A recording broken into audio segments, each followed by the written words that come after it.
Welcome to the Sharpe Way Show. Yes, it is 7 p.m. yet again Eastern time. So who are you looking at? You're looking at me, and that's awesome. I want you to keep doing that because we have some interesting things to talk about this evening. A lot of people have been discussing on left and right of the political paradigm, and also authoritarians, obviously, and non-authoritarians. Everyone's worried that we are slowly becoming just like China. I see it all over, and I saw it on the talk shows this weekend. I really wanted to bring it up.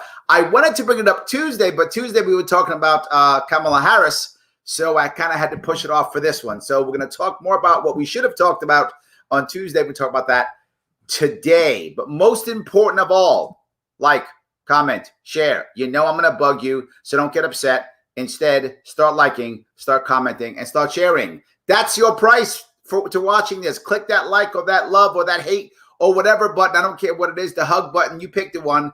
Click it, get those algorithms going. Share it to the best of your ability. Like it, comment, all good. We want to make sure the bump. And do me a favor, follow me on Twitter, Sharpe Way Twitter. Follow me on Sharpe Way Twitter. It's important to do that. Please do that. And of course, as always, if you can sponsor, head over to patreon.com/SharpeWay. Throw me 10, 25, or $100, whatever you got. If you're making the big bucks, and throw me $100 a month if you're making that kind of money. I hope you are. I hope you're doing well. If not, no worries. Follow me on Twitter. I still love you. It's still okay. All right. I want to cover what people have been talking about. And this is not just me, right? For those of you who not know, I spent some time in Asia. I lived in Asia for many years. I've been in China, Philippines, Korea, Japan, Hong Kong, before it was Chinese. This is many years ago. Obviously, it became Chinese, I think, in 97. And I was in there before then. So I spent some time overseas. And one of the things that I know is that the symbol, the symbols that the Chinese use for China is a very specific group of two symbols. I'll show them real quick if I can. Those are the two symbols right there, right? The top symbol you see means middle. And the one underneath that means country or kingdom, right? That's a king around a country, and that's cutting something in half. Middle kingdom, or also, and people say, well, why is it called the Middle Kingdom?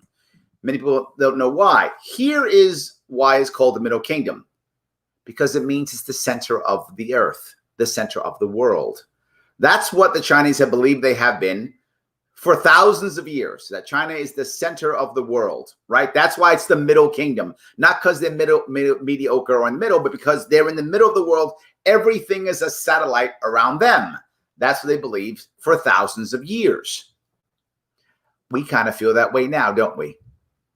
This is kind of what's been happening to us. We have become the Middle Kingdom. We have become, without a doubt, we have become, or at least in many of our heads, become the center of the universe, right? I thought only the Danes believe that. That's a little Danish joke for you guys who are Danish. You will like that. But yes, but no, in reality, what has happened here is we are starting to become that way. I think it is slowly happening, that we're thinking that the kingdom is all that matters, the empire is all that matters, and everything else goes to the wayside. And by default, the kingdom is most important. But there's something else that the Chinese believe, and that is in a cycle. If you look at their history, the cycle is you will have some form of good government. That government will become corrupt. There will be some form of reform. That will be good. Then that will become corrupt. And then there will be revolution. That's what I think will constantly keep happening again and again and again and again and again. Maybe they're right, but I hope that's not where we are, right? I'm hoping that we're not that route. Why did I bring all that up? Because people are actually talking about it. And let me give you, this is actually Fareed. Now, for those of you who know, I love Fareed because he's super smart. But even though he's super smart, Fareed, when he talks, often begins to talk libertarian light, but then always turns left. Always turns left. He is clearly a Democrat, does not like Donald Trump, and it's obvious. So for those of you who like Trump, just hear what he's saying, but it always ends up where Trump's fault. That's how he always ends. And so, but please kind of understand where he's going with it, and then we'll keep going, right? That's where he goes. I'm going to go after this to Tucker Carlson afterwards, who was the reverse. Tucker Carlson doesn't love Trump. Tucker Carlson hates the left. So it's a little bit different. He supports Trump, but because he hates the left. So those two are both kind of opposite sides here. I'm going to cover both. But the funny part is both of them you'll see, the left and the right, Fareed and Tucker, both believe America's becoming more like China, and both believe that only the other side's doing it. That's the best part. They both believe the other side's doing it. See? So Fareed says, well, Republicans doing it. Republicans go, well, see, Democrats doing it. Because you can be like China, as long as you're on my team, then it's okay. But hold on, let me grab this, and you'll hear where he's going. And there are two different ideas for each one, two separate ideas for each one. Here's my take. This week, the Trump administration explicitly announced its intention to work toward a new bipolar world of technology. Cutting up technology, right? We've been talking about this for a while, internally and externally. This has been a conversation piece on a left and a right for a long time. Carved up between the United States and China. It announced a sweeping clean network initiative, which seeks to ban virtually all Chinese IT products, phone carriers, apps, cloud servers, even undersea cables. He calls it a digital iron curtain, and that we are creating the iron curtain, not the Soviets, not the Russians. Fareed saying that we are creating an iron curtain. Now, here's the funny part. A lot of Americans are okay with this. Totally okay. Yes, let's make a digital iron curtain. Let's wall off and make this an iron curtain. And I got to tell you why I'm against the concept of trying to make an iron curtain. He does come up with a better idea later on.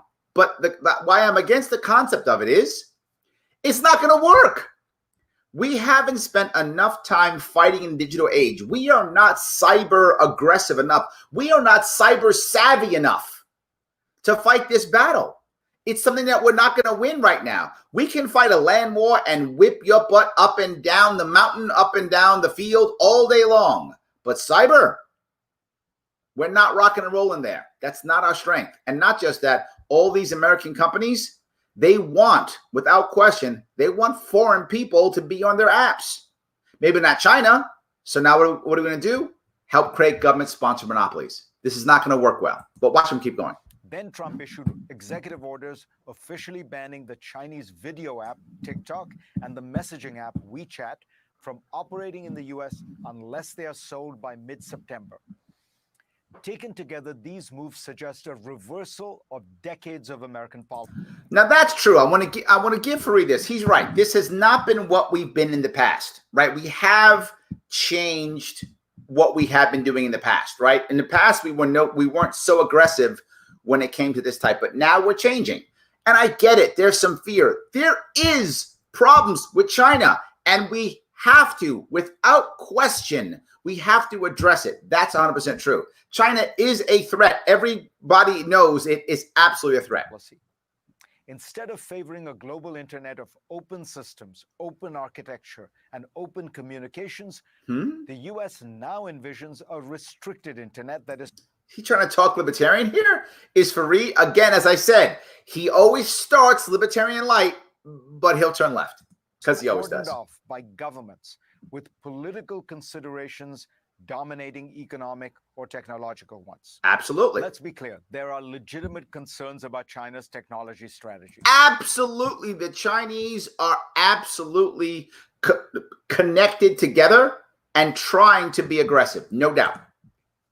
The country has walled off its cyberspace like no other country. The government can force any Chinese company to hand over data. So the government can force companies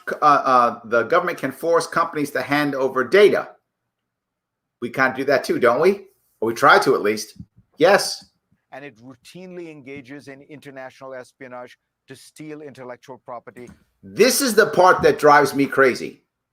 This is the part where if we just now look.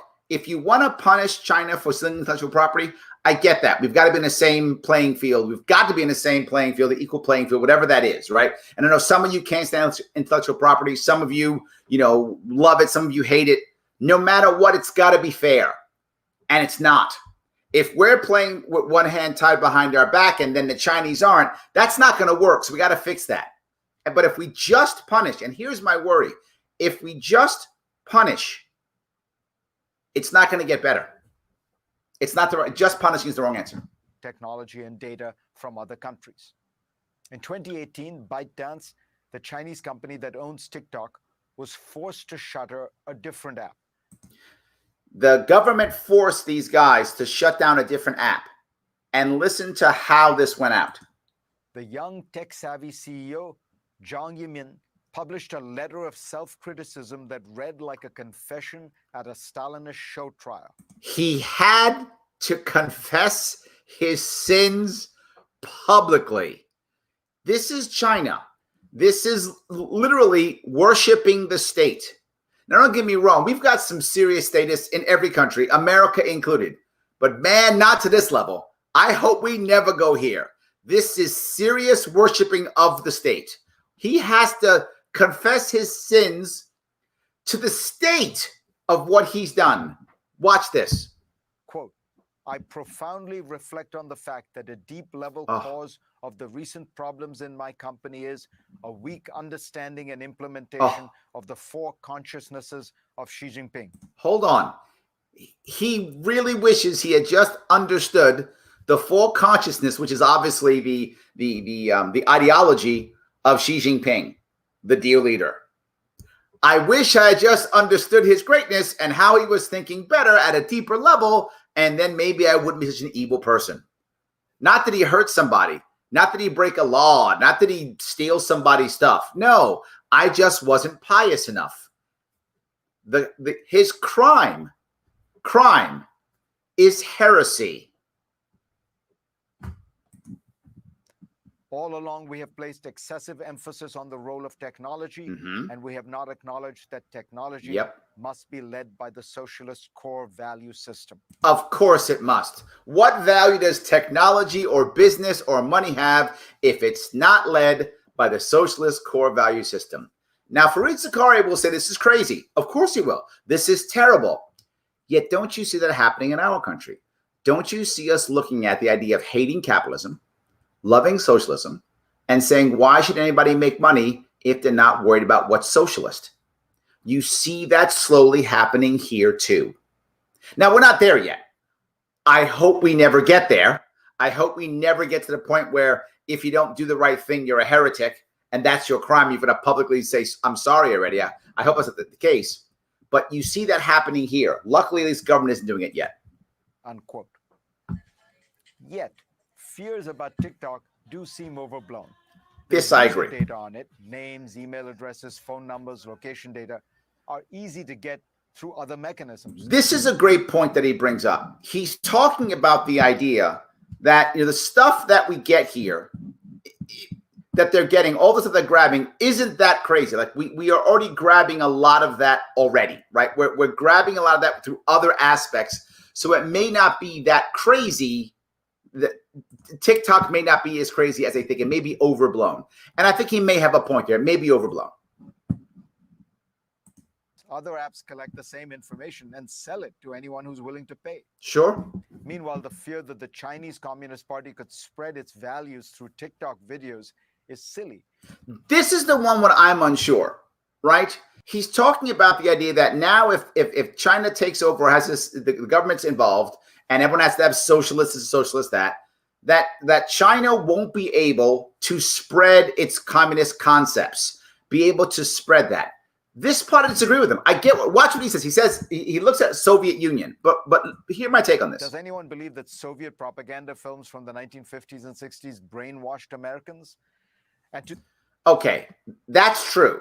It is very doubtful that in 1950s Soviet propaganda films brainwashed the West. I think that probably didn't happen. I would agree. But some of you know that I've said this story before. And the story I've said before is when I was in the Marine Corps, I was in intelligence. And it was a story that I was told that this was an interview done in the 80s from a army officer who was captured in the Korean War in the 50s. And when he was captured, he was interrogated by a Chinese interrogator. And the Chinese interrogator was telling him how awesome communism is and trying to get him to believe it. And this army officer was a stereotype army officer for the time. West Point graduate from the Northeast, wealthy family. Every stereotype you would imagine is what he actually was. And he says to this Chinese interrogator, come on, I'm never going to love communism. What's wrong with you? When this war's over, I'm going back home to my, awesome house and wonderful family and tons of money. What are you talking about? And the Chinese interrogator said, no, I don't have to get you to believe in communism. I just have to get you to believe that your way is imperfect and you'll leave Korea. Well, I think the Chinese aren't going to convince us that communism is correct. I don't think they are. I think Free's right. I do think they will by other means. And the first one is by simply casting doubt on us. And they're doing it already. We are moving towards the Chinese model. And the reason is, and some of you need to hear this, is important, particularly libertarians, but all non-libertarians too. Why do we use force to get things done? Why do we use government force to get things done? Why do we want to pass laws? Because force is a very good short-term solution. And that sounds horrible, but it is. Short-term, it works. I don't have money. Pull my gun out. Give me your wallet. I have money. Short-term solution. Long-term, it's a problem. And long-term, it fails every single time long-term. Government too. China's one-child policy. Great off the bat. Yeah, we have less people. Yeah. But oh my God, the horrible social consequences from that. Not a good idea. So, of course, they won't be able to immediately, change us. But they will in that regard by making us believe maybe their way's right because it's working now. But something else. They'll be able to do it by curating the data. You see it already. You see all the time. The Chinese say, you can't watch that movie and you can't have that movie be shown in China unless you change how this is done. Shift and adjust this. You can't sell that product unless it says this or does that. You can't do this in our country unless you do that. Well, now TikTok. You can't be on TikTok until this, until that. That's the issue. That's the issue.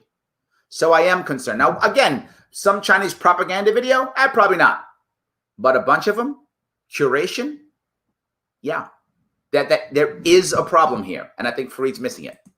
To the extent the app could be used for espionage by the Chinese, sure, the U.S. and its allies need to defend against those kind of intrusions from all quarters anyway. This point, he's on the money again, right? We have to. We're not good at cyber attack or defense as a nation. We've spent far too much time doing other stuff and not focusing on that at all. And that's the number one issue we got to fight right now on and build up. If we're going to build our military force up, I don't want more tanks. I don't want more guns. I want more geeks who can trash someone's grid. Lots of them. That's what I want on our side. We do that and we can fight this. That's more important. The Russians, for example, have used foreign countries and apps as gateways to enter the networks of other countries. Which is going to happen if we trash the Chinese. Which is going to happen if we just block the Chinese. They'll just use other countries, particularly African countries. Why? Because they spent so much time and money on that. They're building out right now relationships in sub-Saharan Africa. And what's going to happen? They're going to use those countries. Banning one Chinese app won't meaningfully reduce that threat. That's true. The ban on WeChat is a bit more complicated, but again, it remains unclear what the administration's concern is and whether a blanket ban is the best strategy.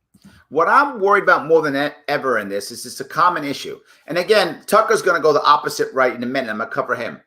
But in this case, what he's saying is it's a blanket piece. This is not, while Trump does this, this is not only Trump who does this. This is anyone who tries to do a quick fix. This is a quick fix piece that doesn't work. The Trump administration's decisions on TikTok and WeChat, like so many of its decisions, look like arbitrary, impulsive ones made in the heat of the moment, prompted by the timing around the presidential election. Yeah, this part, this is his spin on Trump bad. I don't believe that at all. I believe without question, they've been thinking about this for a long time. Now, don't get me wrong, they may have used it at the timing. That's possible. They may have held it like, the plans to invade Iraq, they waited until 9/11. It's possible that the timing was different, but there's no way they went, what should we do now? I don't know, ban it? That didn't happen. That's an attempt to make Trump look bad, and I don't believe that's true. More than anything else, the Clean Network Initiative does not even pretend to put forward neutral principles to determine which companies would be banned. It is an explicitly anti-Chinese strategy, one that will be impossible to implement consistently. Very tough. By its logic, for example, American companies and embassies around the world would have to stop using local phone networks that rely on Chinese equipment. That'd be hard. Since dozens of countries, many in Africa and Asia, as I was saying in Africa, it would change our connection with Africa. It would make our relationship with sub-Saharan Africa even worse. And the second Bush, I don't know if many of you know this, Sub-Saharan Africa loves W. Loves W. W, one of the things, and many people don't know, he does not get credit for this. I'm not a fan of W because of the 2 wars he got us into that he never got us out. I'm not a fan of that at all. However, I will always give someone credit where credit is due. He built relationships in sub-Saharan Africa better than anybody in, I can't remember when. He was very good at that. It was one of his initiatives, particularly with the AIDS crisis. He was great with it, and sub-Saharan Africa loves W. So after that, though, that was the end. Bush did a good job. Obama didn't care about sub-Saharan Africa. Trump doesn't care about sub-Saharan Africa. So the Chinese have moved in. So we've lost what W built. We basically lost it. Are Americans supposed to communicate without the phone system? Yep. Carrier pigeons? The Trump administration has recognized an important danger that emanates from What? China. Did he actually give the Trump administration some kudos? Well done. Well done, Fareed. Look at you trying to be on both sides. Here comes the butt, though. Go ahead. The smart way to address it would be to set up rules that promote transparent, open systems, and then to mobilize a court. Hold on. Transparency and rules that would encourage that. This sounds very libertarian. Okay. So far, so good, Fareed. Keep going. Coalition of like-minded countries. But the use government. Beijing and other violators like Moscow. So it was good until you said then get countries and governments start pressuring people using force. All right, look, again, you make the left turn. I got it. No worries. Eric Schmidt, who used to run Google, told me America benefits enormously from having a large, open global economy, especially in the technology space. But this is the problem that we have in America right now, is the average American does not see this. The average American doesn't see this at all because the average American isn't actually benefiting from this. And why? Because the average American is getting their butt kicked because of government mandates, government interference. Who's making the money? The investors, without question, and the top people are absolutely benefiting. For him to say America benefits, I'm unsure that's true at this moment. And the reason why I say it is our systems are set up to achieve monopolies. They're not set up for the little guy to grow. It's not set up that way. Could it work better? Yes. If we had an actual fair, equal playing field, 100%, this would be true.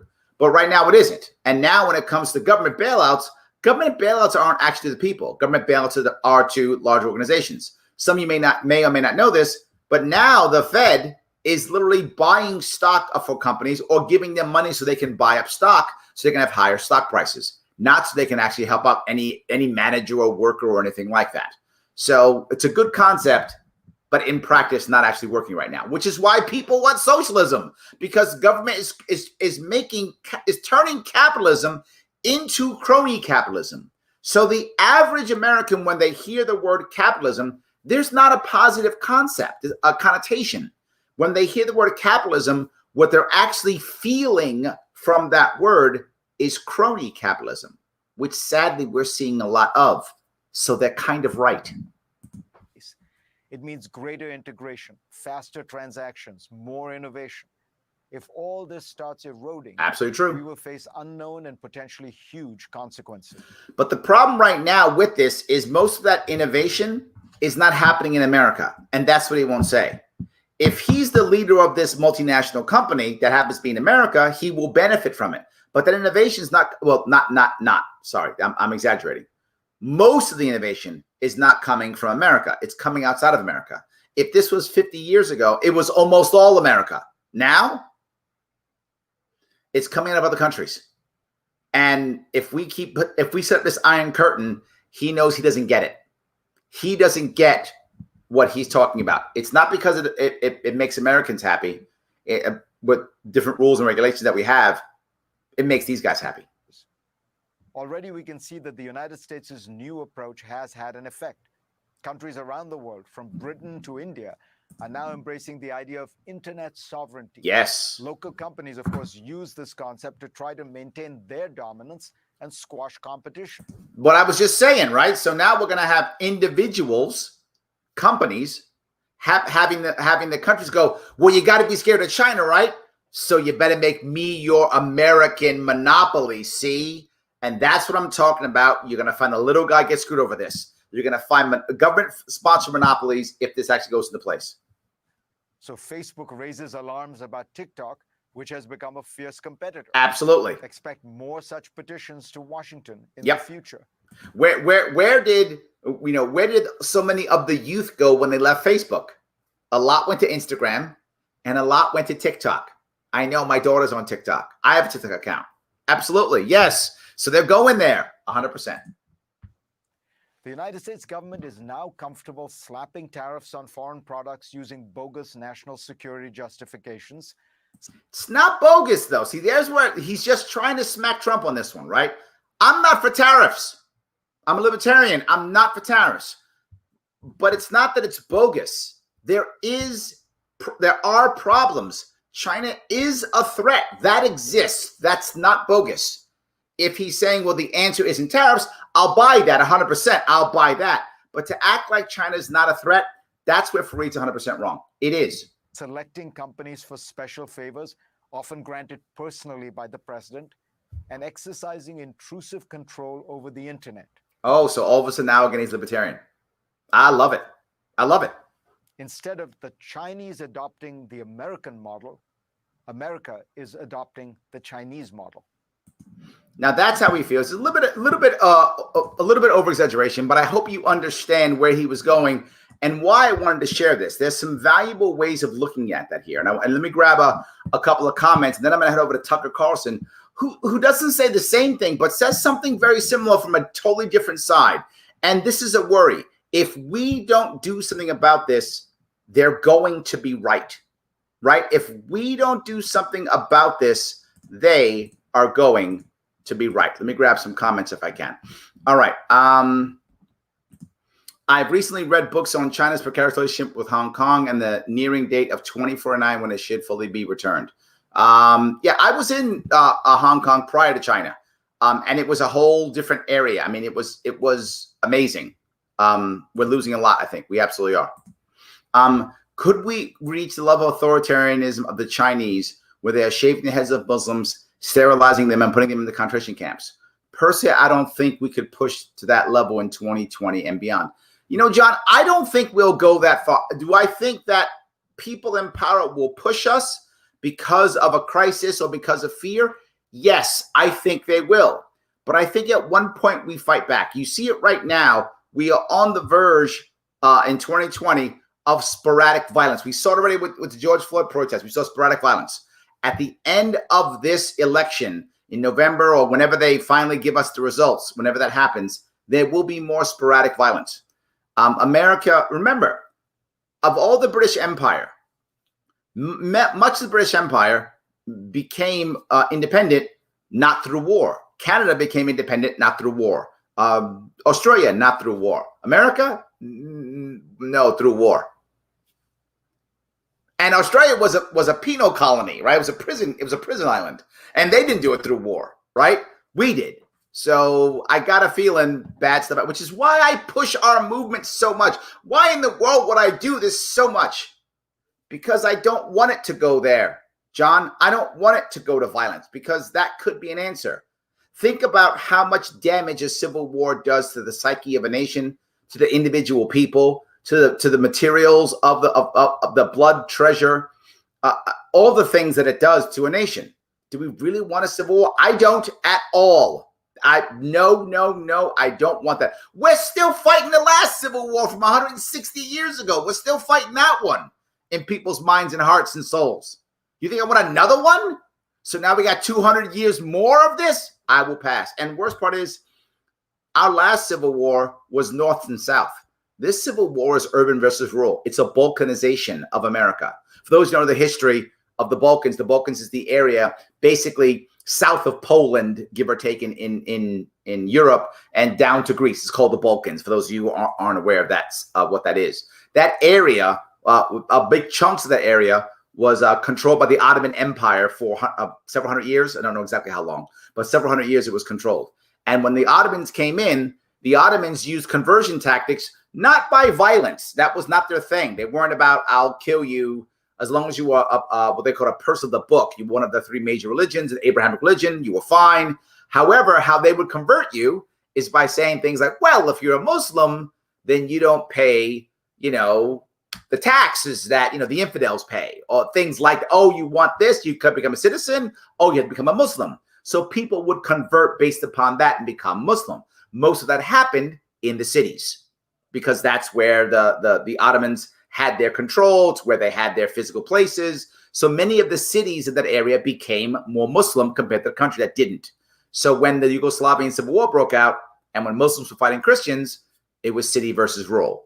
And it was a horrible, bloody, nasty war. That's where we are.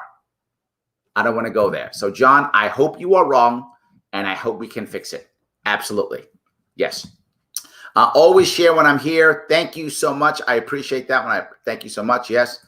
Yes, the real Larry Sharpe. There was a fake Larry Sharpe on Twitter today. There was a fake Larry Sharpe on Twitter. But my people, thank you so much. You caught that person and immediately stopped him. I appreciate it so much. Thank you. Yes. All right. China would never let people riot for 60 days. They would end it. That's true.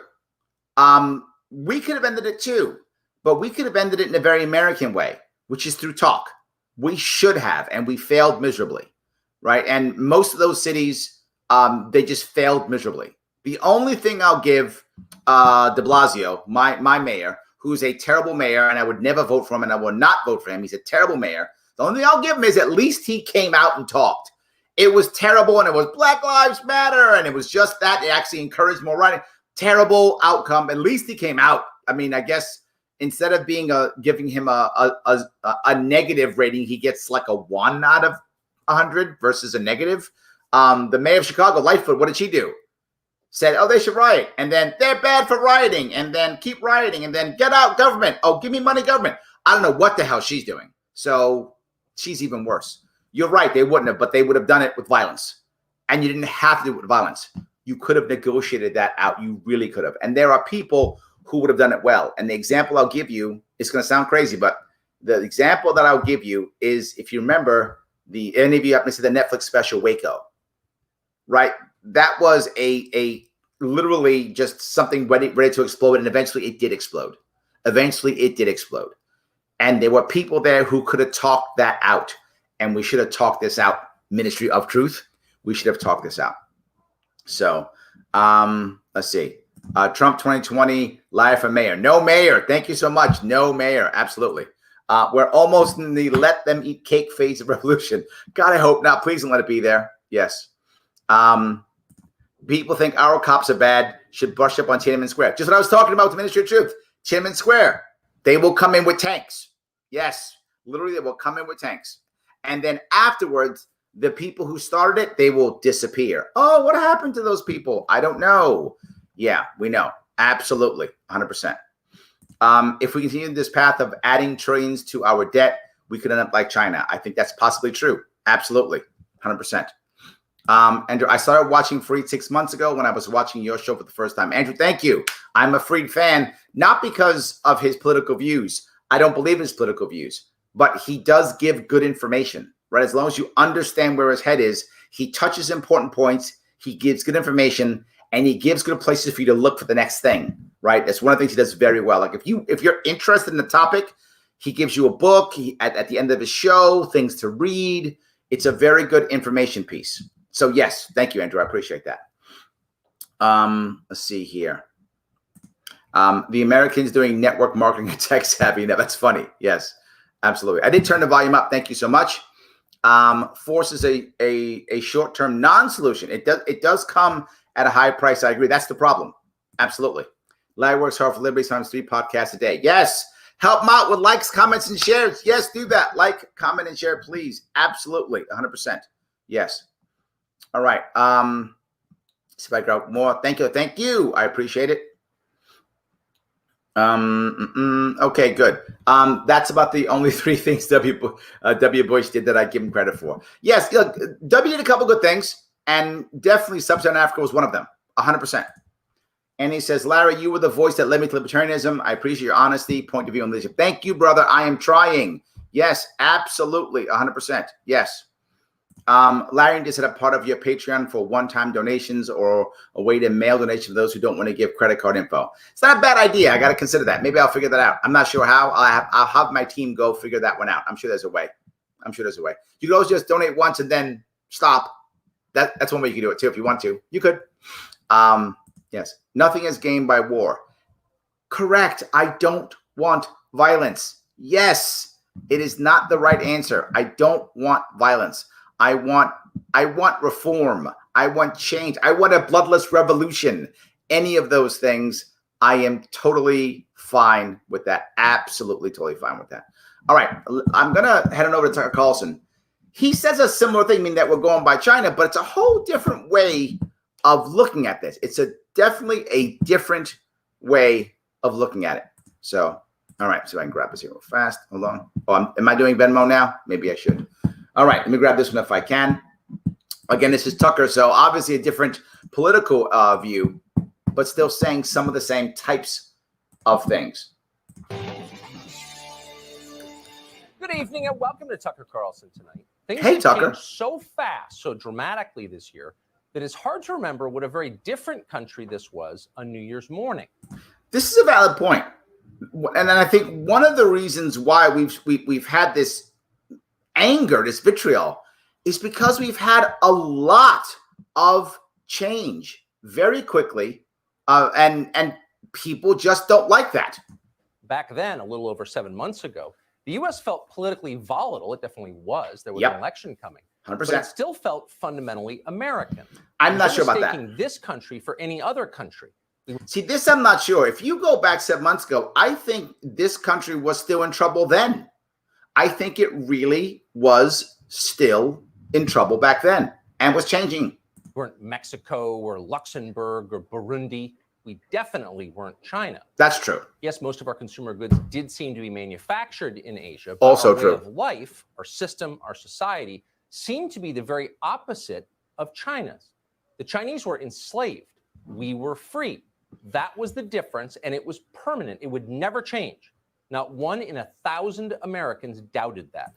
That's also not true, right? I mean, look, I love where he's trying to go with this. He's trying to make a huge, it's been a transformation. He says it right there, America transformed, a massive transformation in the last 7 months.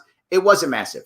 If you were here in January, then you knew that this election coming up here was a problem. And you still weren't sure if a guy like Bernie was going to wind up being the nominee, if the AOC faction of the Democratic Party was going to actually win this thing and push this country towards socialism or not.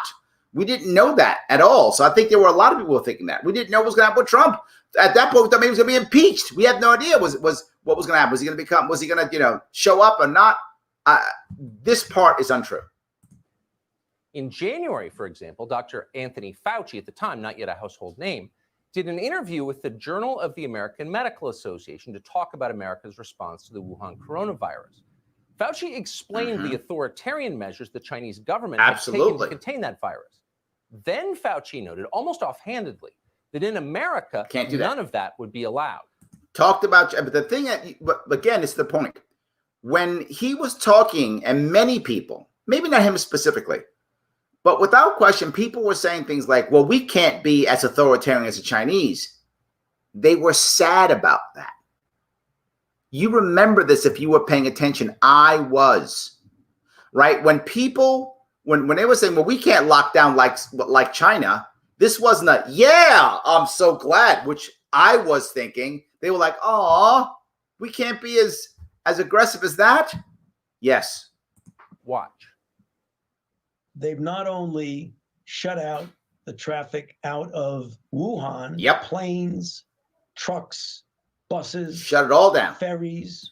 That is literally what my mayor is doing now. He's putting literally checkpoints at every bridge and tunnel and all the roads coming into New York. My mayor's doing this now. Rail, but they've done it to a number of the surrounding cities. So rather than say historically it doesn't do much good, which is true. It doesn't do much good, yet he wants it now, doesn't he? It doesn't do much good, but he wants it now. I think it's important to wait and see that maybe the Chinese, because of the state of their society, that they're able to do that. This was my exact point that I was talking about earlier in this program when I talked about the idea of TikTok and China influencing us.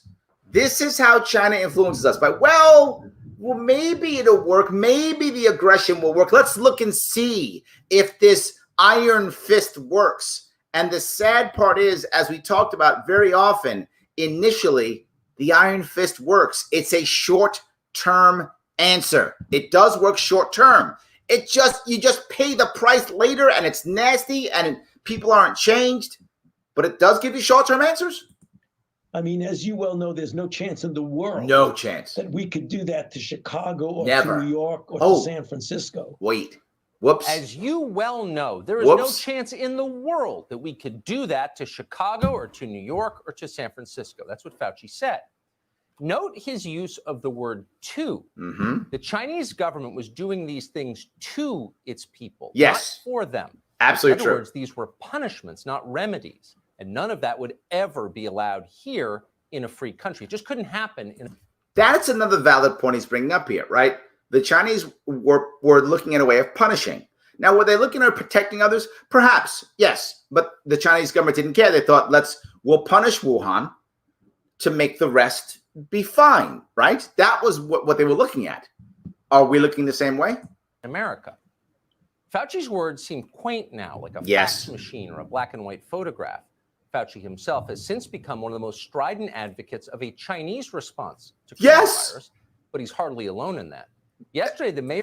And they weren't alone in January either. When he was saying that, people were going, oh, come on, really? We can't we just lock everybody down? The mayor of New York announced that he plans to erect armed checkpoints around the perimeter of the city. Yes, that is correct. Plainclothes government agents to follow citizens to their homes. Gonna follow them back. It would have been impossible to imagine. Wait, plain clothes. So ununiformed people to follow you home. Ununiformed agents. Wasn't that one of the problems that we had in those cities with those people, ununiformed agents? Yeah, that's a problem. Any of that in January. Yet de Blasio's announcement didn't seem especially shocking. At all. We're used to it now. That's how similar to China we have become. It's a big change. But like all seismic shifts, it happened incrementally before it happened overnight. Yes. For years, we watched our leaders prostrate themselves before the Chinese government. Most of us just assumed they were greedy. That's why they were doing it. China. But that's true too, right? So I want to make sure both Fareed and Tucker don't bring up the most important point. A lot of this is greed. There's a lot of money in China. A lot, and I may be saying the obvious, but I don't hear people talking about it. I mean, the NBA bows to China, right? Our movie industry, sports and movies, entertainment, that America leads the world in entertainment. Not even close. We are amazing. Absolutely when it comes to entertainment. Now we're being controlled by the Chinese government. A lot of it's about money. Yeah, it really is. Was paying their bills, so they bowed. Yep. We never imagined they actually admired the Chinese system. Oh, but they did. And that became clear with the arrival of the coronavirus. Yep. The first tip was their resolute refusal to admit where the virus came from.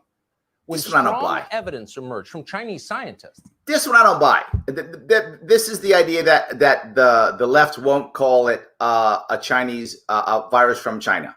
They will. This part's propaganda. They'll do it, and that doesn't matter. Oh, it's a Wuhan virus. So what? Doesn't change. None of that changes. I know you guys who watch your Trump supporters, you're gonna be mad at me when I say this, but I don't care where the virus came from. Who cares, right? Doesn't matter. The point is we screwed ourselves up by locking everybody down and by making everybody fight back, and not by having a smart way of dealing with this. That the disease originated in a lab in Wuhan, our leaders immediately and adamantly dismissed it as a conspiracy theory. They didn't want to know more. Their first instinct was to defend China. That's didn't true. Want the China. Walmart defends China. NBA defends China. Our government defends China. That is right on 100%. They just defend it. Yep. There's money in China. They all want their cash. Chinese system discredited. Oh, sorry. Apologize. Gotta watch a President Trump ad. I guess he sponsors the show now. Confusing, but we soon learned why. The Democratic political activist Zeke Emanuel was among the first to reveal how the left planned to use the pandemic to change the United States. Here he is. And that's my issue also. Every single time that we decide that we have a problem, we always decide now we have to change. Now we have to change and shift. Right? It can't just be something bad happened, let's fix it. And I use this analogy all the time in business, right? And some of you heard me say this, right? You have a business world where you've got a conference room, and the conference room is where people eat lunch and talk and chat and all that stuff. And then all of a sudden, 3 years has been fine. Then 1 year, Jimmy spills his coffee. And now he spills his coffee. Now what? That's it. Nobody can eat in the conference room ever again. No more eating in the conference room. It's over. We're gonna fix this with some rules and regulations on no more eating in the conference room. That's what happens. So now what actually happens? Well, now the people who used to work there don't work there anymore. They instead sit at their desk instead, and they eat in their desk. Now there's bugs at the desk instead of them being able to clean up in the conference room. Not just that, they're not mingling together and doing the good work they should do, because now they're sitting at a desk by themselves. Now they're not making relationships anymore. Yeah, none of that works. But not just that. The top sales rep, Jenny, she's a top sales rep. So she walks in with her coffee. You gonna fire her? She's top sales rep. Nope. Or the boss's son walks in. Boss's son walks in and says, hey, I'm gonna have my sandwich here. You gonna fire the boss's son? No. So the elite get to still use it. The average person can't. Nothing gets done. The actual answer? Hey, Jimmy, clean up the coffee. Done. You don't have to have a new rule change every time something goes wrong. Stuff will go wrong. That's what it is to be human. But if our answer is make a rule every time something goes wrong, which is what it is now, that's why we have 90 bazillion rules. How about sometimes things go wrong, fix them and move on? That's what savvy people do, not us. On MSNBC 4 months ago this week. Realistically, COVID-19 will be here for the next 18 months or more. 18 months. We will not be able to return to normalcy until we find a vaccine or effective medications. Is all that economic pain worth trying to stop COVID-19? The truth is, we have no choice. No choice. So we have to shut our economy down, according to this guy, for 18 months to stop COVID. Let's assume for a moment that that's true. For a moment, assume that's true. I don't believe that, but it's fine. Let's say it's true. Does that mean now that every time there's a virus, we have to shut our economy down for 18 months? We're finished. That's the end of our country. Pack it in. Move to Canada, Mexico, wherever. I don't care. Go to Luxembourg or Brunei. Wherever you're going to go, go. Pack it in. If that's going to be our answer, we won't have a nation. No one will do business here. No one will stay here. No one will go to school here. This country's finished if our answer is, well, there's a virus, so shut us down for 18 months. But then people will die. Yeah, or they won't live. Or they won't live. You're not going to have a country if every time you're afraid, you immediately shut your country down for 18 months. There have to be protocols for us to survive. There must be. This guy's completely wrong. If we shut down every time, only the elites win. What's happening right now in our country, as I told you literally 6 months ago, again, the rich are getting richer and the poor are getting poorer. And it is because when this happens, the wealthy get bailed out, the non-wealthy don't. The super poor aren't as affected because they're already super poor. They have less place to fall. They're affected, but not as bad. The working poor, destroyed. The middle class, devastated. That's what happened after the dot-com bubble. That's what happened after the real estate bubble. It's going to happen after this COVID bubble. And here's the worst part. This one was a self-inflicted wound. We shot ourselves. Self-inflicted wound. Oh, the truth is we have no choice. Except in a democracy, we always have a choice. No, we don't, because we have a two-party system that has jerry-rigged the system to where we don't. So actually, no, Tucker. In theory, we do. I think the theory is amazing. However, in reality, we don't. Not at all. We don't. Because no matter what happens, we get the same people in Congress. We get the same people running them back and forth doing the same thing, who all can't wait to get their China money. That's why it's different from an autocracy. In theory. a democracy, on the big questions, the public gets to decide what the public wants. But you have a problem here, Tucker.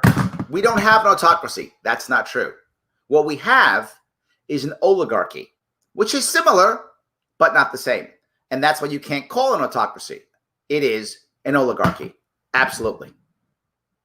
The people rule. That's the whole point of the American system. Not But happening. the left had no plans to let the public decide anything. I love this. If you remember what Fareed was saying, all Trump's fault. It's the Trump this and the Trump that. And what's he saying? The left won't. Guys, you're both part of the same crappy system. Right?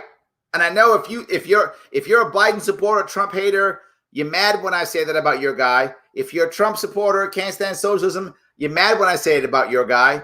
But I'm telling you the truth. It's your guy too. It's your guy too.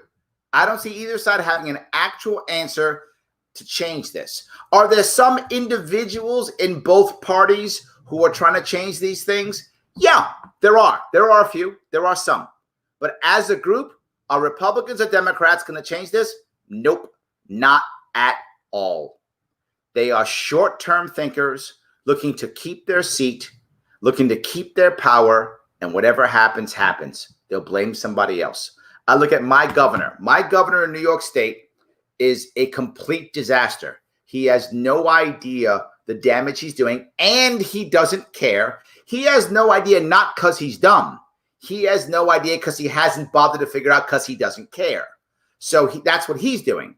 And when he has to take our state through bankruptcy, if someone, I don't know who could, but if someone would take him out in 2022, if someone's taking him out, he's going to take my state through bankruptcy in 2024, 2023, in that area, and blame Trump.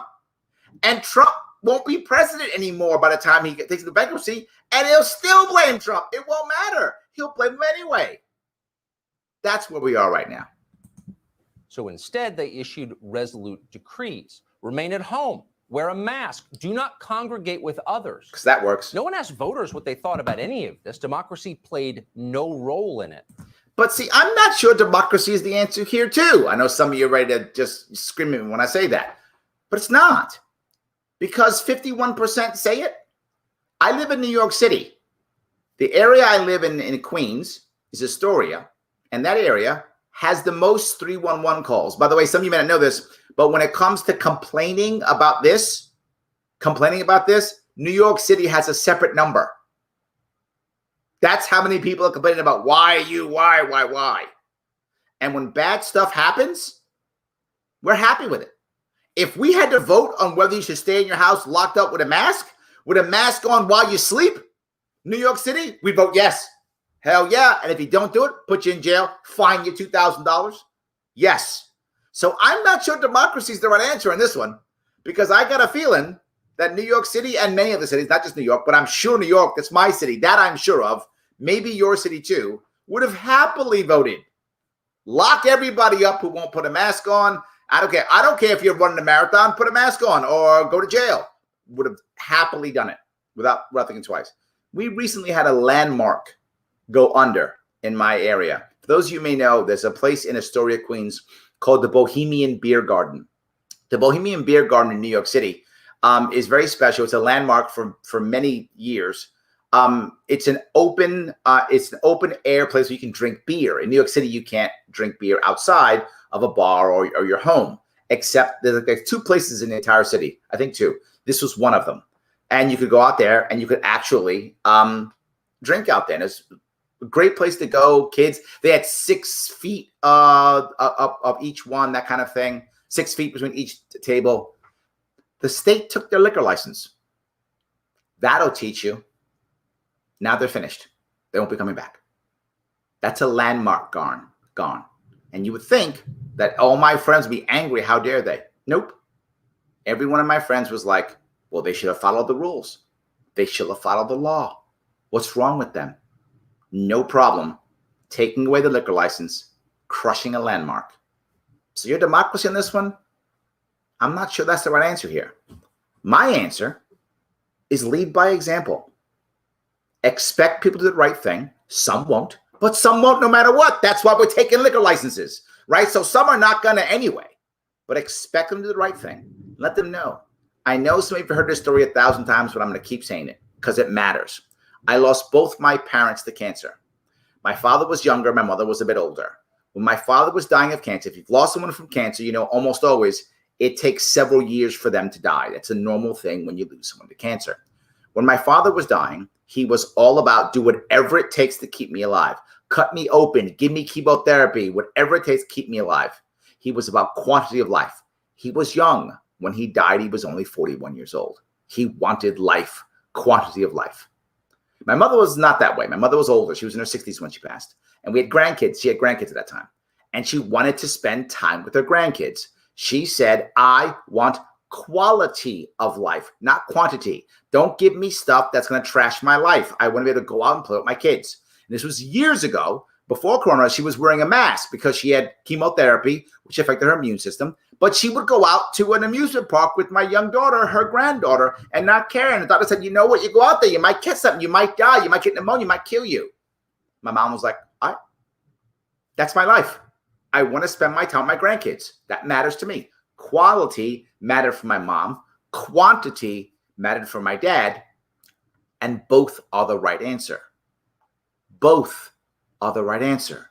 You own your life. Not me, not Tucker, not Fareed, not Trump, not Biden, none of them. Not your neighbors, not your family. No one owns your life but you. And you should pick the amount of quality or quantity that you demand. That's it. That's it. And if you don't want to go to the Bohemian Beer Garden because you're worried or concerned, then don't go. Then don't go. Well, Larry, if they get sick, they affect me. Then stay home and wear a mask. Don't hang around people who don't wear masks. But here's the most important piece, and we don't get. The second that they forced people to wear a mask, that's when people rebelled, because that's what people do.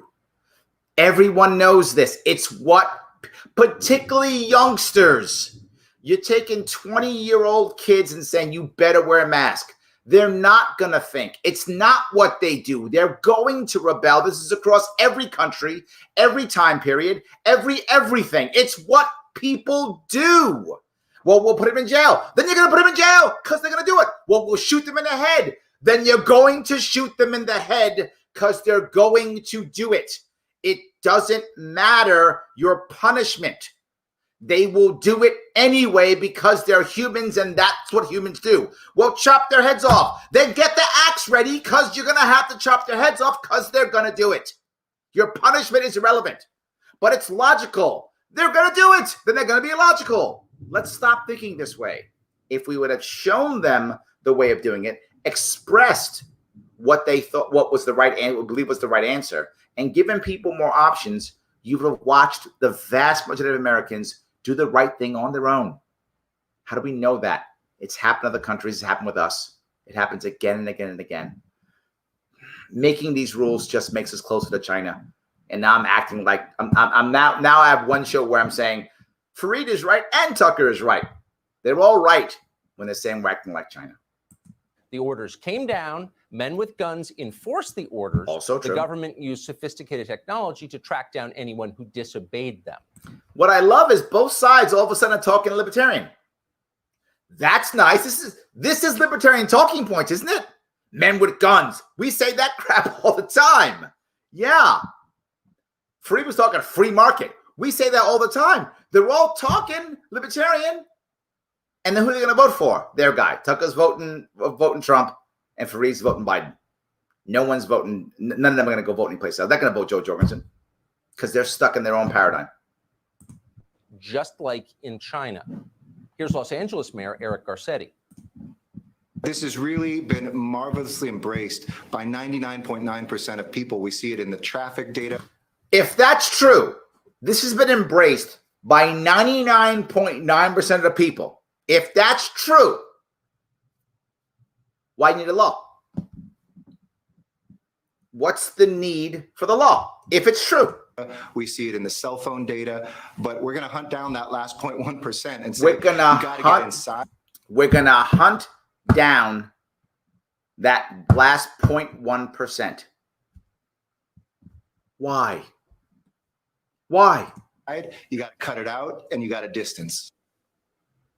Oh, most people obey, but, quote, we're going to hunt down the last 1%. In other words, Horrible. No dissent of any kind allowed, just like in China. In China, the government loads disobedient citizens into trucks and carts them away. We have video of that happening. In Los Angeles, they just starve you out. They take away your water and your electricity. Absolutely. Let's move on if I could. It's never happened before, but he's talking about the First Amendment now. Happen. They've done it anyway. As in China, our government has enthusiastically persecuted Christians. Here's New Jersey Governor. Now, this part's unfair also. This is also unfair. They also persecuted Jews too. They did Jews too and Muslims. The government in this case wasn't all about, it was about anti-religion, period. So at least in this case, the government was fair and punished everyone's religion. But Christians too. Explaining.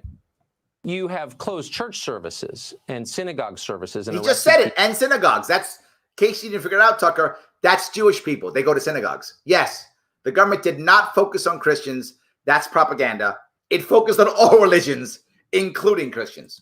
People for attempting to attend them. Did anyone say that maybe practicing your faith might be important to someone's mental health? Listen, I think we've had a very good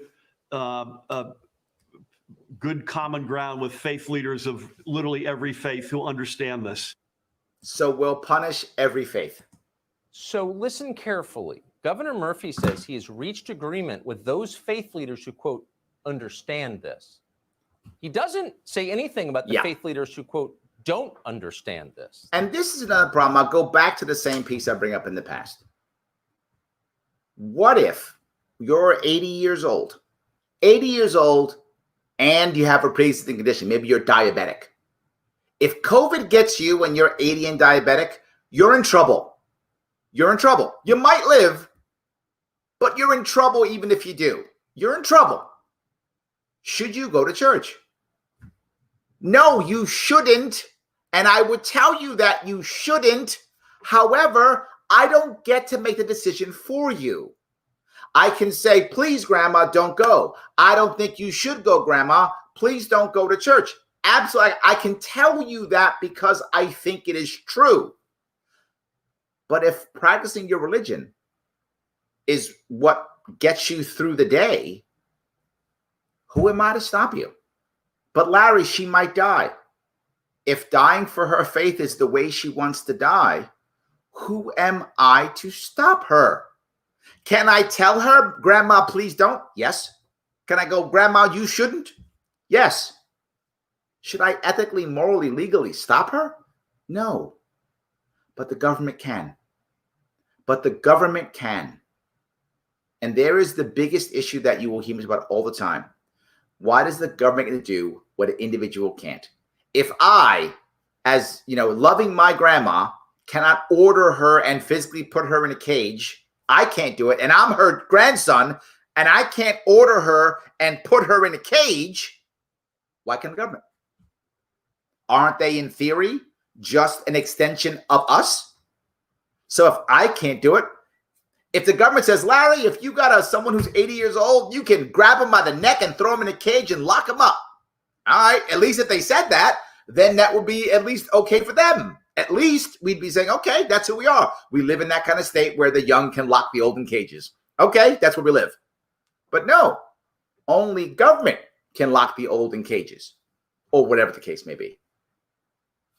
Grandma owns her own life. I don't own it. I love grandma. Actually, I don't have a grandma anymore. I'm just saying that in theory. I have a mother-in-law. So I can tell them what I feel. I can try to convince her to stay home. Yep. I have no right to force her. But here's the reality. If I talk to her enough and I chatted with her and I said, Ma, please, I love you. Don't go to church. You're going to get sick. You're going to die. Don't do it. Well, I'm lonely. Great. I'll come over. I'll put a mask on. I'll come over. Or we'll Zoom. Or we'll do a chat. Or we'll go on Facebook Live. Whatever. We'll do something. If I was able to do that, then mom doesn't have to go to church. We can find other answers. If the church leaders believe that it's bad, they can find online methods. They could do it. We could find answers without violence. The leaders should instead like to worship their God, as the Constitution guarantees. It does. First Amendment. There's no common ground for them. They will be arrested just as they are in China. Absolutely. Nor can they fight back. In a free society, self-defense is the most basic right. All other rights rest upon it. Yes. Self-defense is illegal in China. Yes, it is. And suddenly, it's illegal in this country, too. That's not true. The party's militia loot stores, deface our... Yeah, see, this is where his Fareed's got his propaganda. Tucker's got his, too. Democratic looters. Half those looters don't even vote. So that's not true. I mean, he just made that up. And, all of a sudden we can't defend ourselves. They've been attacking the Second Amendment for how many decades? There's no all of a sudden there. He's correct that we can't defend ourselves. He's correct in theory, but he's exaggerating before his propaganda. Cities attack people with impunity. They are rarely punished for doing it.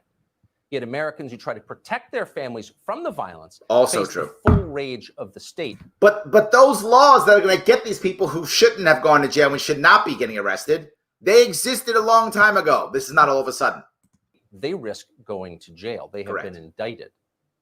As in China, there are now two standards of justice. The party has decided who can be armed. Everyone else must submit. It wasn't always this way. Yeah, but here's the problem, Tucker. It's both sides. That's the problem.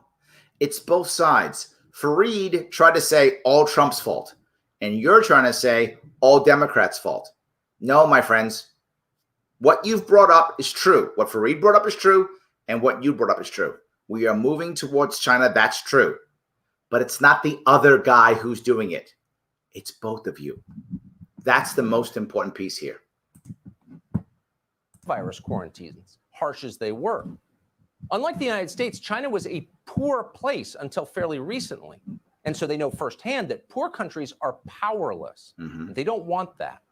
In other words, the Chinese care about themselves and their future. As they should. And that's one thing we could actually learn from them, but we don't seem to be. There we go.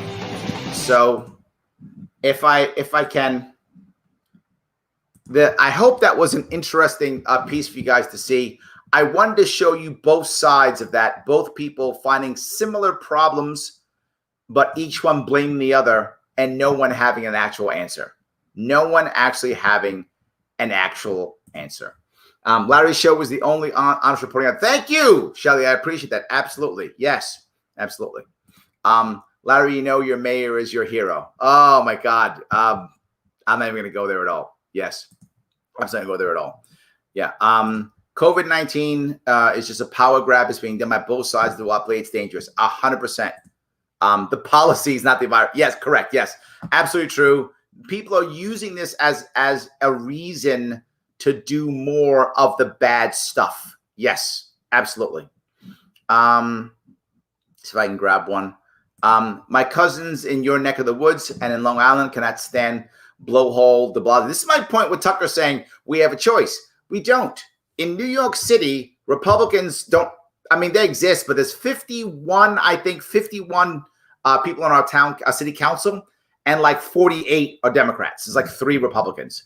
I mean, we're not going to get a Republican governor, a mayor. Our mayor, the last Republican mayor we had, wasn't really a Republican. Our last Republican mayor was Bloomberg. Yeah, some of you, your mind was blown. Bloomberg wasn't a Democrat. Bloomberg was a Republican. Why? Here's how New York City works, for those of you who don't know. If you are a communist, then you are a Democrat. If you are only a socialist, then you are a Republican.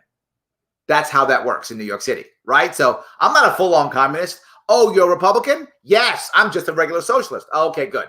That's how that works in New York City. So the odds, even if we get a Republican, that means he's just not a communist, is what we're going to get. Oh, we went too far communist. Let's get a Republican in.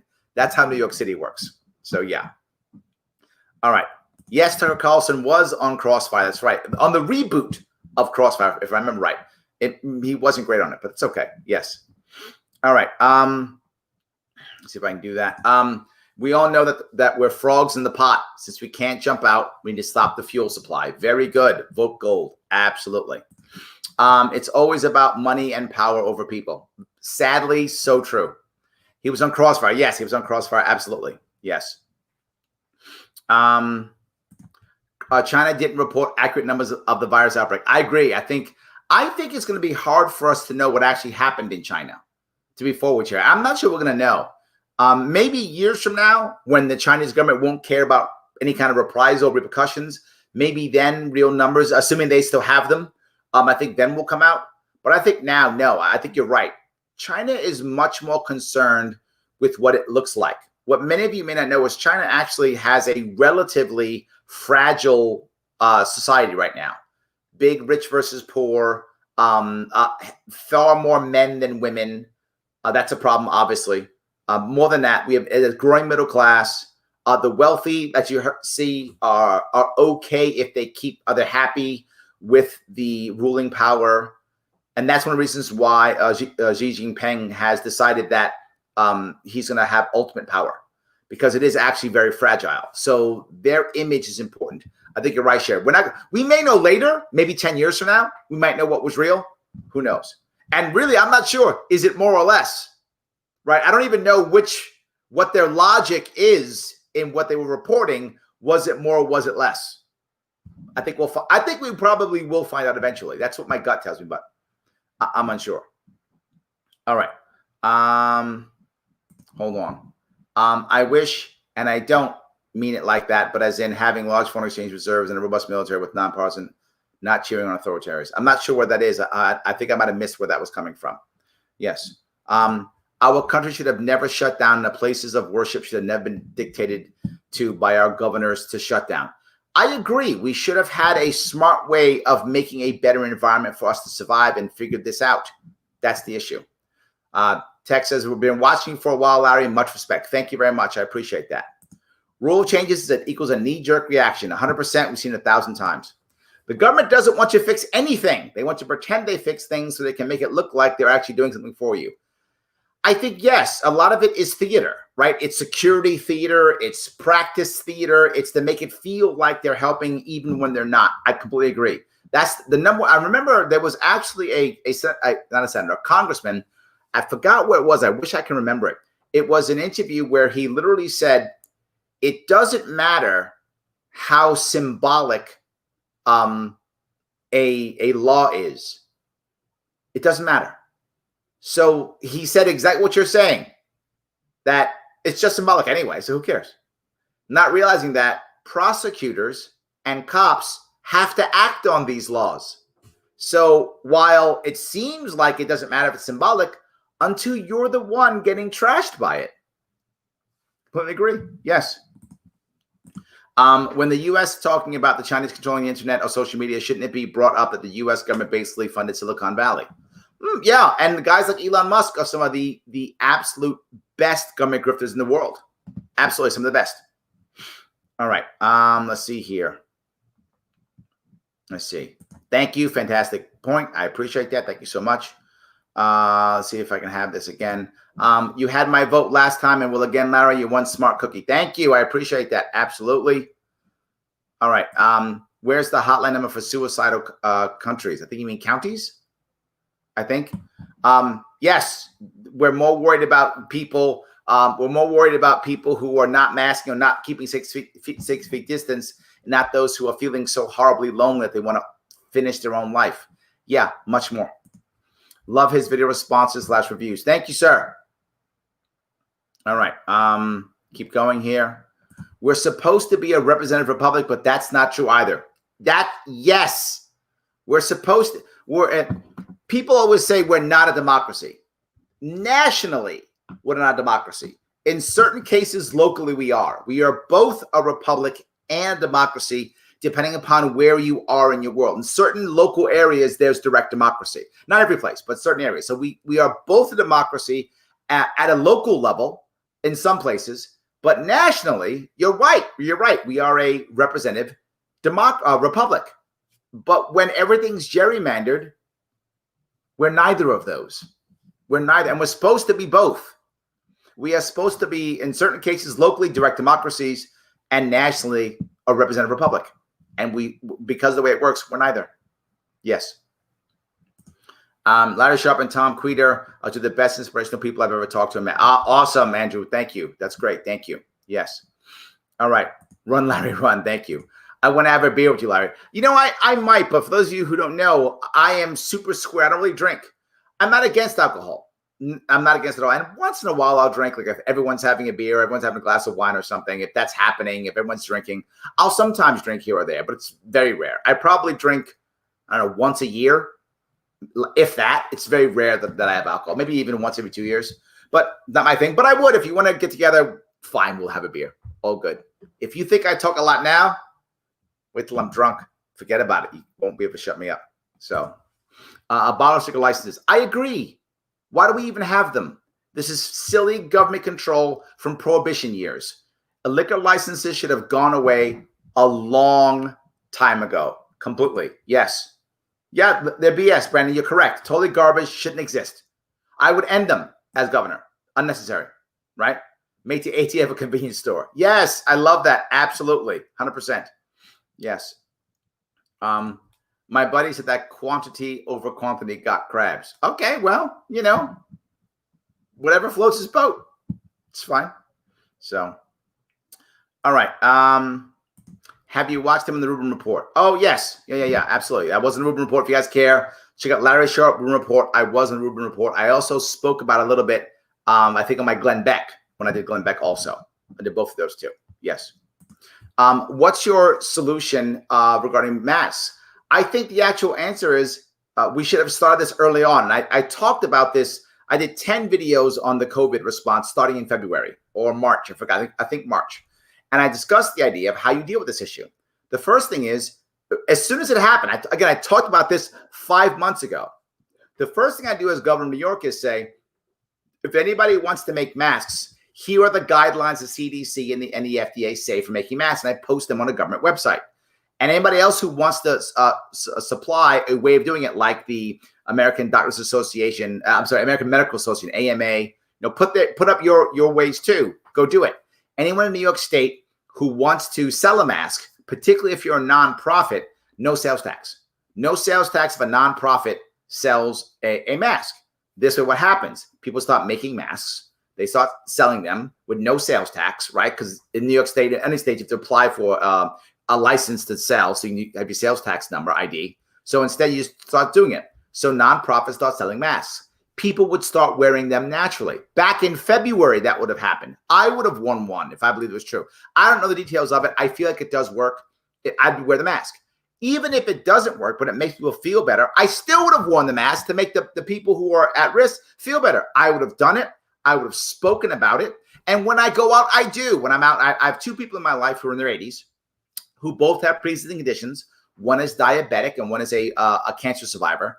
In both cases, whenever I come anywhere near them, and I rarely do, in New York City, I drive, so I have a car. So many New York City people don't have a car.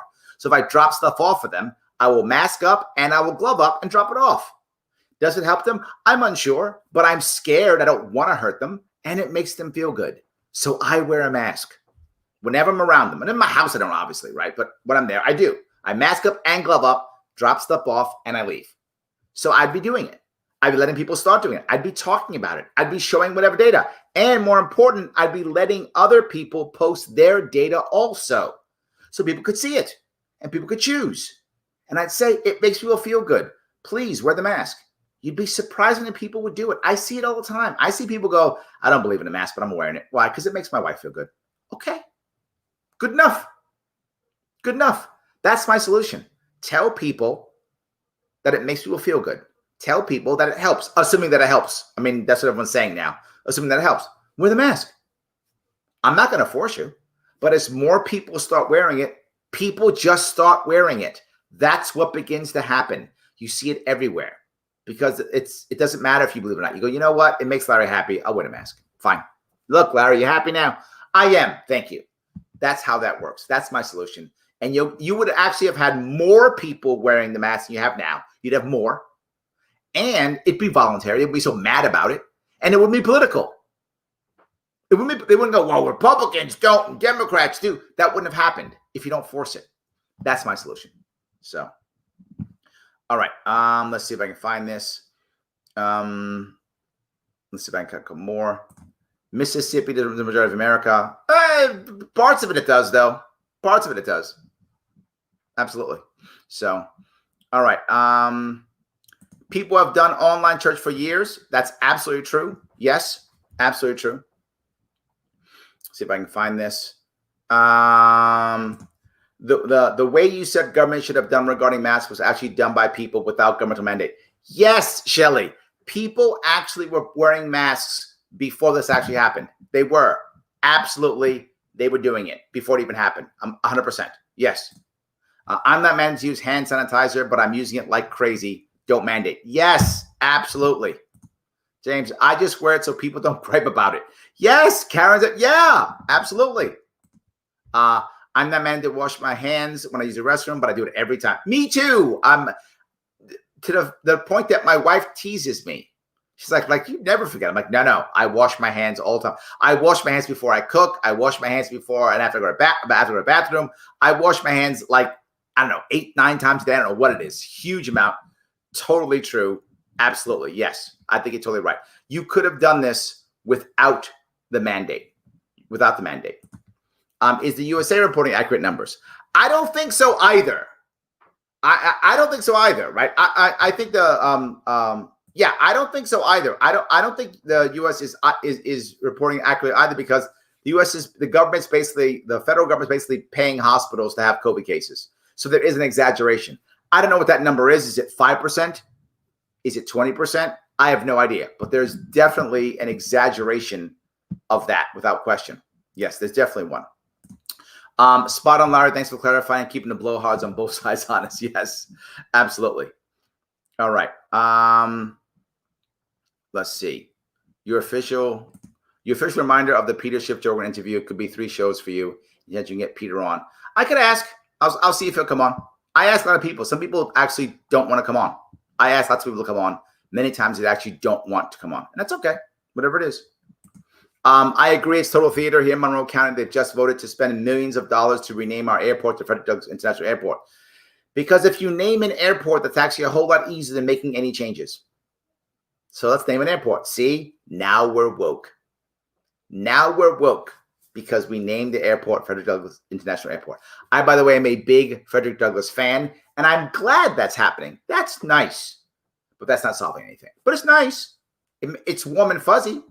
They throw a bone to look good while screaming for federal bailouts. Yes, instead of using those millions to actually help disadvantaged communities. 100%. Yep, absolutely. My only issue with libertarian response to COVID is that people don't care about each other. And I don't think that's true at all. I think the evidence is clear that the opposite is true. The example I'll give you was Sweden. They were pretty good in Sweden. Germany was a bit more heavy-handed, but not as, and they were pretty good in Germany too. I look at New York City and most of the cities prior to the mandate, most people were already doing a lot, shutting down on themselves already. So I think really that I don't think that's true. I cannot find evidence of that.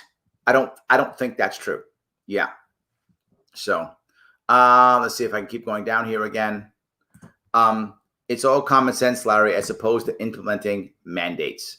Absolutely, 100%. All right, I want to cross one last quick piece, which is a short piece, but it just shows where we're going for the future. This is not necessarily about China, but it is in a different way. You'll see where I'm going. This is Chris Wallace from Fox News Sunday.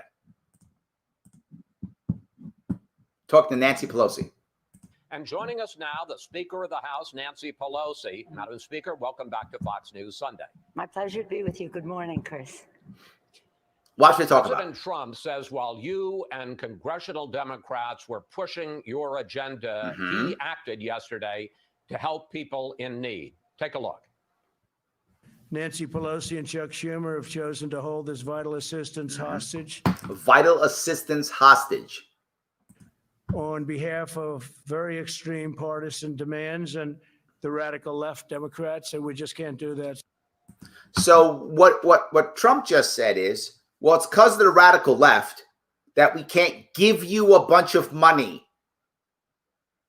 This is Republicans saying, I really want to give you all a bunch of money. This is Republicans, not Democrats, right? Republicans can't wait to give you tons of money. Got to give you all tons of money. Not that I'm against them trying to fix this disaster they've created, but the answer isn't anything that will make things better. I've given you a plan, a way of making this better. I've given you ideas on how to actually fix this. They don't have one because they can't. All they can do is throw money at the problem. That's all they can do. Republicans and Democrats. Now watch Nancy Pelosi's response to this. However it came about, and I know you don't like the executive action, won't millions of Americans now get some extended federal unemployment relief and some protection from evictions? So now the guy who's doing the question, Chris Wallace, isn't like, do we have a plan or an answer? Or do either of you have an answer? No, doesn't have that. His question is, well, isn't the president at least giving us some money? Isn't that a good thing? He's given us some money. Isn't he supposed to? Is that the president's job? There's no other possible alternative besides giving us some money. Get that now rather than getting nothing at all. No, in fact, what the president did is, I agree with the Republican senator said it was unconstitutional. Because you know what Nancy Pelosi cares about? The Constitution. Boy, number one on hers. Slop. While it has the illusion of saying we're going to have a moratorium on evictions, it says, I'm going to ask you, the folks in charge to study if that's. Oh, so you don't give enough. He says he's going to do the payroll tax. What he's doing is undermining Social Security and Medicare. He's undermining Social Security and Medicare. So these are illusions, and they really do not, what he calls in our bill, unnecessary. So let's be clear about this. And this, I only bring this up for only one reason only. I mean, we know where all these people stand. The president is saying, the Republican, I'm trying to give people money, but the Democrats won't let me give people money. And then the reporter goes, well, didn't they just get some money? Isn't it about giving them some money? Nancy Pelosi goes, it's an illusion. We need to give them more money, and we got to give them Social Security too. What? Where is we have to fix our economy. We have to fix our culture. We have to fix our society. This country is crashing and burning, and it's split even more, and we're fighting. And how do I know that? Because every time I even bring up Biden or Trump, somebody gets mad. Even if I don't attack them. I don't have to attack Biden. I can just say, what about Biden? How dare you question that? We have to give it to Trump. How dare you question that? Or bring up Trump. How dare you question Trump? He's saving our country. How dare you question Trump? No, I can question them both. Doesn't mean I hate them. I'm not voting for either of them. I'm voting for Joe Jorgensen. So I don't care either way. Where are the solutions? There are none. It's how much money can we give? I give more money than you. And this is Republicans and Democrats. Let's just give more money. That's it. If we keep giving people more stuff, if the government is the answer for everything, guess what? Then we are becoming just like China. And they're right. Guys, thank you so much for watching today. Please like, comment, and share. Please, it does matter. Absolutely. I'm so happy. And if you can head over to Patreon, throw me some bucks if you got it. Keep me on the air. Keep me going. And please like me on Twitter. It does matter. I will see you guys all tomorrow.